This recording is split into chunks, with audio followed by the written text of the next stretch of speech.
വെച്ചോണ്ട് വന്ന് തികച്ചൊരെണ്ണം പോലും ഇതുവരെ പ്രാക്ടീസിന് വന്നിട്ടില്ല. ആ ജഗദമ്മേ ഞാനൊന്ന് വിളിക്കട്ടെ. ഹലോ ഹലോ, ആടി ജഗദമ്മേ. ആ നീ എന്ത് പ്രാക്ടീസിന് വരണില്ലേ? തലവേദനയാ. അത് ഞങ്ങൾക്കറിയാം. പിന്നെ എണ്ണം തികയത്തോണ്ടാണ് നിന്നെ പിടിച്ച് ഇതിന്റെ അകത്ത് ഇട്ടെ. അയ്യോ, എന്നെ കൊണ്ട് നിങ്ങൾക്ക് തലവേദനയാന്നല്ല പറഞ്ഞത്. പിന്നെ എന്റെ ഭർത്താവിന് തലവേദനയാന്ന്. എടി, അവന്റെ തലവേദന മാറണമെങ്കിൽ നീ അവിടെ നിങ്ങോട്ട് വരണം. അപ്പൊ അവന്റെ തലവേദന തന്നെത്താനെ മാറിക്കൊള്ളും. അയ്യോ, അത് പറ്റത്തില്ല. അതെന്ത്? അങ്ങേരുടെ തലവേദന മാറണമെങ്കിലേ ഞാൻ അടുത്തിരിക്കണം എന്നാ പറഞ്ഞേക്കുന്നേ. എന്റെ ഭഗവാനെ, നീ വച്ചിട്ട് പോ. അവന്റെ തല വെട്ടിപ്പൊളന്നാലേ ഇവളടങ്ങത്തുള്ളെന്നാണ് എനിക്ക് തോന്നണത്. ഇപ്പൊ ഞാൻ ആരെ വിളിക്കും? സുലോചനേച്ചി. ഓ, ആരും വന്നില്ലേ? ഇല്ലടി, ആരും ഇതുവരെ വന്നില്ല.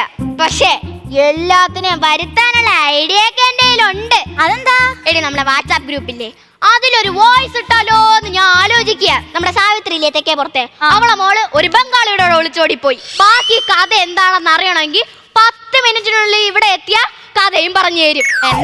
ഗ്രൂപ്പിലിടാ മെസ്സേജ്. പക്ഷെ ഒരു പ്രശ്നം ഉണ്ടടി. ഞാൻ എങ്ങാലും ഈ വോയിസ് എടുത്ത് ഗ്രൂപ്പിലിട്ട ഒരു 500 പെണ്ണുങ്ങളെങ്കിലും കുമിഞ്ഞൂടി ഇങ്ങോട്ട് അടിച്ച് കേറി.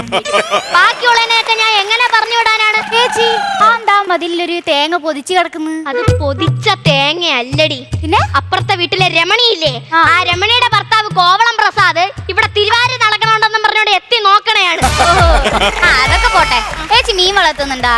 ഇന്നലെ അക്വറത്തിൽ നിൽക്കുന്നുണ്ട്. ഓ, അത് ഞങ്ങൾ ഫുഡ് കഴിക്കാൻ പോയതാ. അക്വറത്തിലോ? ഓ എടി, അത് വേറൊന്നും അല്ല. ഇന്നലെ ഞാനും എന്റെ നാത്തൂന്റെ മോനും കൂടെ പുറത്തുപോയി. അന്നേരം ഞാൻ അവന്റെ അടുത്ത് പറഞ്ഞു, എടാ മോനെ, ഏതെങ്കിലും ഒരു നല്ല ഫിഷ് ഫുഡ് ഇടുന്ന സ്പോട്ടിൽ കൊണ്ട് കയറ്റേ. അവൻ നേരെ അക്വാരത്തിൽ കൊണ്ട് കയറ്റി തന്നു. ഫിഷ് ഫുഡ് നിന്നെ ഞാൻ എന്തടി ഗോൾഡ് ഫിഷാ? അയ്യേ, അയ്യാണോ? അയ്യോ, എന്റെ അമ്മായിയമ്മ. എടി സുലോചനെ, ഇന്നോട്ട് ഞാനുണ്ടടി തിരുവാതിര കളിക്കാൻ. അതിന് വേണ്ടിയാ ഞാൻ അങ്ങനെ അണിഞ്ഞൊരുങ്ങിയൊക്കെ വന്നേക്കുന്നേ. അല്ല, ഇന്നെ കാണാൻ എങ്ങനെ ഉണ്ട്? 90കളിലെ അംബാസിഡർ കാലറിനെ കല്യാണത്തിനോട് ഒരുക്കി നടത്തിയിരിക്കണ പോലെ ഉണ്ട്. ചേച്ചി, ഇത് ഞാൻ തിരുവാതിര കളിക്കുന്നോടുള്ള കുശുമ്പ എന്നെ. അയ്യോ, അതുകൊണ്ടൊന്നല്ല. ഇവള് രാവിലെ തന്നെ വീട്ടിലെ പണിയൊന്നും ചെയ്യാതെക്കാൻ വേണ്ടിട്ടേ തിരുവാതിര കളി എന്ന് പറഞ്ഞ അങ്ങ് ഇറങ്ങിപ്പോ. എന്നിട്ട് ആ വീട്ടിലെ പണി മൊത്തം ചെയ്യുന്നത് ഞാനാ. അങ്ങനെ സൂചിച്ച് തിരുവാതിര കളിക്കണ്ട. നിങ്ങൾക്ക് തിരുവാതിര കളിക്കാൻ അറിയാ? തിരുവാതിര എന്തെന്നാ നിങ്ങൾക്ക്? എന്റെ ആയ പ്രായത്തിലെ എത്ര തിരുവാതിര കളിക്ക് സമ്മാനം കിട്ടിയിട്ടുണ്ടെന്ന് അറിയോ? കിട്ടിയതായിരിക്കത്തില്ല. ജഡ്ജസിനെ പ്രാഗിറ്റ് പിടിച്ചു പറിച്ച് ആയിരിക്കും. അല്ലെങ്കിൽ കമ്മിറ്റിക്കാര് കാണാണ്ട് അടിച്ചോണ്ടോടിയതായിരിക്കും. ആ, എന്റെ കുടുംബക്കാരടി അടിച്ചോണ്ടോടിയേ. എന്റെ വീട്ടുകാരില്ലേ നല്ല കലയൊക്കെ ഉള്ളവരാ. എന്റെ അമ്മ നല്ല മോഹിനിയാട്ടക്കാരിയാ, അറിയോ? മോഹിനിയാട്ടം. ഇവളച്ഛൻ മോഹനിട്ട ആട്ടലാണ് ഇവളമ്മയുടെ പരിപാടി. നിങ്ങൾ രണ്ടുപേരും ഇങ്ങനെ ആടി കൂടുന്ന നിർത്ത്. കടലമ്മയ്ക്ക് തിരുവാതിര കളിക്കണമെന്നുണ്ടെങ്കിൽ കടലമ്മയാ. അയ്യോ, പേരൊന്നും കമലമ്മ. ആ, കമലമ്മയ്ക്ക് ആഗ്രഹം ഉണ്ടെങ്കിൽ കളിക്കട്ടെ. അല്ലേ, ഇതെന്താ നടക്കുന്നത്? ഇതൊരു കലാരൂപാണ്. അതിന് ഇവർക്ക് അഭിനയിക്കാൻ അറിയത്തില്ല. അത് ശരിയാ, എനിക്ക് ഇവളത്ര അഭിനയിക്കാൻ അറിയില്ല. നിങ്ങളൊക്കെ ഇവളെ അഭിനയം കണ്ടുണ്ടോ?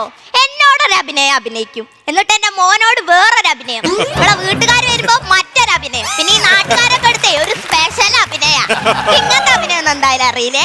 ശരി ചേച്ചി, അവർക്ക് അഭിനയിക്കാൻ അറിയില്ല. പക്ഷെ ക്രിക്കറ്റ് കളിക്കുന്നതിൽ ഇവർക്ക് നല്ല ഭാവിയുണ്ട്. ക്രിക്കറ്റില് ഭാവിയാ? നമ്മളെ ആ ബോളർ ഷെയ്ൻ വൂണില്ലേ, ബോൾ കുത്തി തിരിച്ചല്ലേ എറിയുന്നത്.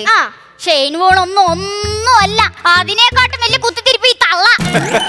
പുഷ്പേ, കമലമ്മയ്ക്ക് അറിഞ്ഞുണ്ടെങ്കിൽ ഞാൻ പഠിപ്പിച്ചു കൊടുക്കാം. അയ്യോ, അങ്ങനെ എല്ലാം ഒന്നും പഠിപ്പിച്ചു തരണ്ട. കുറച്ചൊക്കെ എനിക്കറിയാം.